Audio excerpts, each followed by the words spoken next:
So I was looking at the diagrams for today's deep dive, and there's this fundamental tension that I just can't quite get my head around. Oh, yeah. We're always told, that redundancy is everything. It's the holy grail. Have a backup path.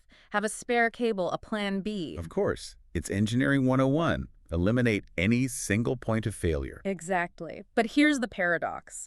The source material basically says that with layer 2 Ethernet, the actual plumbing of a local network, that same redundancy, that backup cable you just plugged in, is basically a time bomb. It's a trap. It really is. You build this beautiful, resilient mesh to keep the network alive, but that very mesh creates the potential for what we call a broadcast storm. And this is something unique to Ethernet, right? Very unique. If you look at layer 3, with IP packets, they have a built-in expiration date, a time to live, or TTL. Right. Every router it crosses, the counter goes down. And when it hits 0, poof, the packet is gone. It's a safety valve to prevent infinite loops. But Ethernet frames are, what, immortal? They're zombies. That's a great way to put it. They have no TTL. So if one gets into a loop, it will circle around literally forever. Yeah. Or, until the hardware gives up. And looking at the anatomy of a storm section, it's not just one frame spinning around, it's much worse. Oh, it's a chain reaction. See, a switch is programmed to be helpful. It gets a broadcast frame, like an ARP request or something, and its job is to flood that out of every single port. Except the one it came in on. Right. So switch A sends it to switch B and C. Switch B then helpfully sends it on to A and C. And now C sends it back to both of them. And suddenly your one frame is 2, then 4, then 8. It's exponential. Within moments, you're not talking about a few extra packets. You're generating millions of frames per second. The fallout sounds just terrifying. It's not just the network is slow. The sources use the word saturation. Total saturation. Bandwidth goes to 100%, but the real killer is the CPU on the switches. Yeah. The silicon just can't keep up. And then there's this term I love, MC address table flapping. Huh. Yeah. It sounds like the switch is panicking. It kind of is, isn't it? It is. It learns your PC is on port 1. Then a millisecond later, the same frame from your PC arrives on port 2 because of the loop. So it rewrites its table. Oh, okay, he's on port 2 now. And then it sees it on port 3. And back on port 1. It's rewriting its own memory thousands of times a second until the whole control plane just freezes. The network is effectively dead. And all because somebody plugged in one extra cable for redundancy. Which brings us to the solution. We needed a way to have the physical redundancy, the cables plugged in and ready, but to logically disable them. And this is where Radia Perlman comes in, the mother of the internet. An absolute legend. Her invention was the spanning tree protocol, or STP. It's an incredibly elegant algorithm. The idea is to create a logical tree on top of the physical mesh, right? Precisely. A tree has branches, but it never loops back on itself. So STP's whole job is to figure out which links to, well, turn off. So it puts them in a blocking state. Yeah. The port is still up, it's listening, but it won't forward any data. It's like having a spare key, but you keep it in a lockbox. Until your main key breaks. And the protocol detects that failure, opens the lockbox, and the spare path comes online automatically. Okay, so how does it decide? This 4-step election sounds less like a vote and more like a military coup. It's a dictatorship, absolutely. It's a monarchy, and the first step is to crown the king. Step 1, elect the root bridge. One switch to rule them all. Yeah. Every single decision in the entire network is based on the path back to this one switch. And the rule is simple. Lowest bridge ID wins. That's it. And the bridge ID is just a combination of a priority value and the switch's MSC address. Okay, so let's play this out. The default priority for every switch is 32,768. Right. So I unbox a brand new super fast core switch, and I also have this old dusty 24-port switch from like 2005 sitting under someone's desk. They all have the same priority. Who becomes the root? And that is the nightmare scenario right there. Since the priorities are tied, it falls back to the tiebreaker. The MA address. The lowest MA address. And since MAs are assigned chronologically, The old dusty switch wins. the old dusty 100 megabit switch becomes the center of your universe. All your high-speed server traffic starts trying to funnel its way through this ancient piece of hardware. That's insane. So the number one rule of STP is? Rig the election. Always go into your main core switch and manually set its priority to something really low, like 4096. Make sure it wins. Never leave it to chance.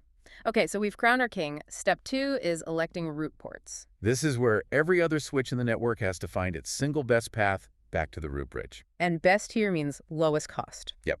It's all about cost, which is based on link speed.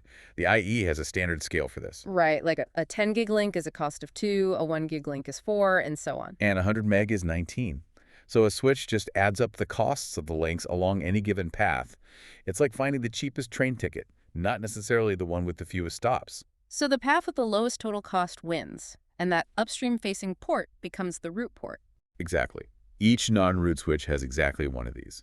Then we have step 3, electing designated ports, which is about who's in charge of each individual cable segment. And finally, step 4, block the rest. Any port that didn't win an election for root port or designated port gets put into the blocking state. It's shut down, the loop is broken, the network is safe. Okay, that seems clean, but what about tiebreakers? I mean, it's super common to have 2 identical cables running between 2 switches, same speed, same cost. It's the most common scenario, yeah. And the protocol has to be 100% deterministic. It can't flip a coin. Because if both ends guess wrong, you get a loop again. So there's a strict hierarchy. First, it looks at the bridge ID of the switch on the other end of the cable. Is one neighbor better than the other? But if both cables go to the same switch, that's a tie. Then it looks at the port priority of the sender's port. That's also usually default. So finally, it comes down to the port ID. The physical interface number, like Gigabit Ethernet OL1 versus O2. Yep. The lower number wins. FO1 beats FO2. It's arbitrary, but it's consistent. Every switch in the world will make the exact same decision. It's ruthless. Okay, so we've built this stable, loop-free network, but the original standard, 802.1d, had a huge flaw, didn't it? The convergence time. The infamous 50-second outage. 50 seconds? I mean, today, that's an eternity. That's a catastrophe. It is. A cable gets unplugged, and the whole network is down for almost a minute while it recalculates. Why so long? The original protocol was, let's say, overly cautious. It was paranoid. When a port decided to come online, it would first sit in a listening state for 15 seconds, then a learning state for another 15 seconds. And there was a 20-second max age timer involved, too, so you add it all up, and you're looking at 30 to 50 seconds of dead air. During which my applications are all timing out. Your DHCP requests fail, your VoIP calls drop. It's just not acceptable. Which led to the evolution. 802.1w, or rapid spanning tree. RSTP. Thank goodness, yes. RSTP completely changes the game. It throws out the passive timers. And replaces them with... What? An active handshake. A negotiation. Instead of waiting around, switch A sends a proposal message to switch B. Like, hey, I think I should be in charge of this link. Exactly. And switch B does the math instantly and sends back an agreement. The whole thing happens in milliseconds. So instead of a 50-second outage, a user might see a single ping drop? Maybe. Yeah. Most of the time, they wouldn't even notice. It's why running RSTP is just non-negotiable today. Okay, so let's talk about the edge of the network, where the actual users plug in. There are a couple of really important optimizations here. Port fast is the first one. Port fast is basically you telling the switch, hey, trust me, there is no other switch on this port. It's just a PC or a printer. Because a PC can't create a loop. Correct. So there's no need for that 30-second listening and learning delay. With port fast enabled, the port comes up and starts forwarding data instantly. And that solves the DHCP problem. You plug in your laptop and get an IP address right now, not in 30 seconds. It's essential for a good user experience. But what if a user brings in a little desktop switch from home and plugs it into that port fast enabled port? Now you have a huge problem. You've told the main switch to trust that port, so if a loop gets created behind that little rogue switch, it's going to bring everything down. So how do you stop that? With BPDU guard. BPDU, Bridge Protocol Data Unit. That's the little heartbeat message that switches send to each other, right? That's the one. A PC never sends a BPDU. A printer never sends a BPDU. Only a switch does. So if a port with BPDU guard enabled suddenly sees a BPDU packet arrive... It knows it's been lied to. It knows there's a switch out there. So it immediately puts the port into an error-disabled state. It just shuts it down. Shuts it down cold. Protects the entire network from one rogue device. That's why the best practice is always port fast for speed, BPDU guard for security. The two go together. Okay, so zooming out a bit, the last section of the source material is pretty critical of STP's role in modern design. Well, yeah. I mean, think about what we've been saying. STP's primary job is to block perfectly good links. You're throwing away half your bandwidth. Exactly.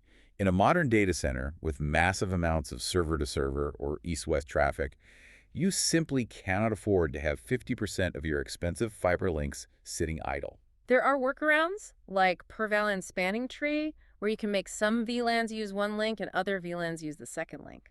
And that helps. It's a form of load balancing. But it's still a complex workaround for a fundamental problem. The real future is designing networks where layer 2 loops can't exist in the first place. You move to layer 3. You make your access switches act like routers. Precisely. It's called a routed access design. Routers don't have this loop problem. In fact, they love multiple paths. They use something called ECMP, equal cost multipath. So if a router has two equal paths to a destination, it doesn't block one. It uses both at the same time. It load balances traffic across all available links. You get 100% bandwidth utilization. And if a link fails, it just transparently routes around it. No timers, no blocking. So is spanning tree dead? Not dead, no. It's more. Retired. It's moved into the role of a safety net, an airbag. Even in these advanced Layer 3 fabrics, you still leave STP running in the background. Just in case. Just in case a technician makes a patching mistake and physically loops two ports together. You want STP to be there to catch that 1 in a million mistake and shut the port down. You design the car to never crash, but you still want the airbag. That's a perfect analogy. Okay, let's try to wrap this up with a checklist for anyone listening. What are the absolute key takeaways from this deep dive? I think it boils down to 4 main things. 1, respect the loop. Understand that Layer 2 storms are fatal because frames have no TTL. 2, rig the election. Never, ever let the default priority and a random MSE address decide the shape of your network. 3, ditch the timers. Use RSTP, the 802.1W standard. A 50-second outage is just not a thing anymore. And 4, secure your edge. Every port that a user can touch needs PortFast for instant access and BPDU guard for protection. That's the list. If you do those 4 things, you've mastered 99% of spanning trees. And I think the final thought here for me is just the simple elegance of Radia Perlman's original idea.